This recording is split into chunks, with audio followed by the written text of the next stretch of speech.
Yes, you can sing. Yes, I'm talking. We all know what we like as far as what's a good singer, what's a bad singers. Rob Halford from Judas Priest, Pat Benatar, and Freddie Mercury are all operatically trained. They can all scream and yell and still maintain their voices. Now, the physicality of the male is different than of the female and how their voices are developed. Your voices do not fully develop until you are in your 30s. Okay. First of all, breathing is an important function of singing. One of the things you will notice from some singers is that they do forget to breathe. You'd be surprised that a lot of us, about age 7, we go from breathing like this.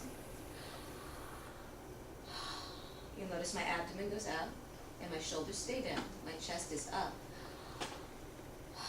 and the back expands to breathing like this. Because most of our lives we are seated in our classrooms as we're taught to stay still. We do a lot less running around. The older we get, the more we stay still. If you look, we have the rib cage here. We have the sternum, which is basically a breastplate to protect our lungs from cold, from direct injury. The major expansion of our lungs is in the back. You can't really see too much here. This basically shows the expansion of the lungs. The diaphragm pushes up. The diaphragm. What you're basically doing when you breathe is you're expanding in your back, and your lungs are spreading across your back like this. They're not even going out like this. They're going out like this. It's nothing to the front. To the front, if you'll see an opera singer from the side, she'll be holding her chest out, or a male, and they'll be holding their chest out so that they can allow for maximum expansion. Your diaphragm basically just gets out of the way when you do breathe. But that's only one of the problems that people have when they have problems with singing. When we are born, the initial muscles that we have control over are in our jaw. Our first instinct is to suck. These are the only muscles that we have control of consciously when we are born. So this is the basic go-to when a lot of us get nervous. So when we are singing, when we are attempting new material, when we are in an unfamiliar situation, and a lot of you who will have TMJ will attest to this, we tighten through here. And a lot of singers, the second problem they have, aside from breathing incorrectly, is jaw tightness.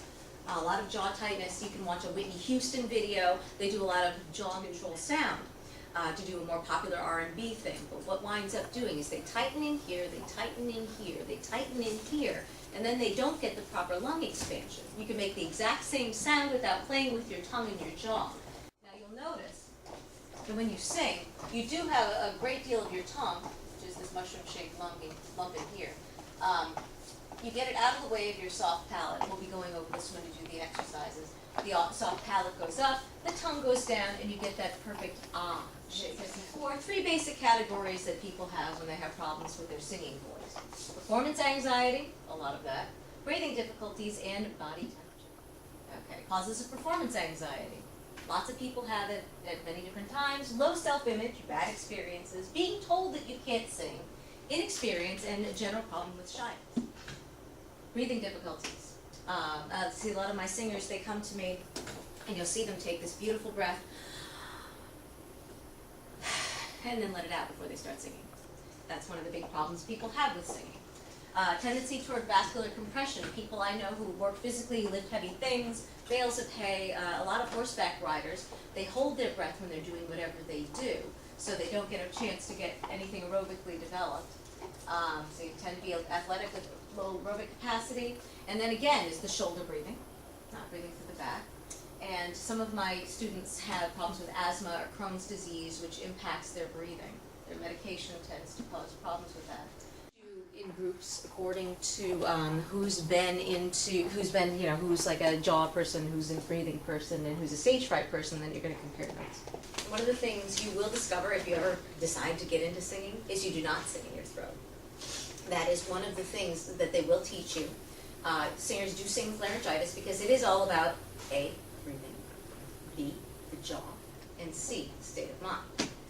They say you will sing more frequently when you are unwell than when you are well. And all of these tips will make you a better singer.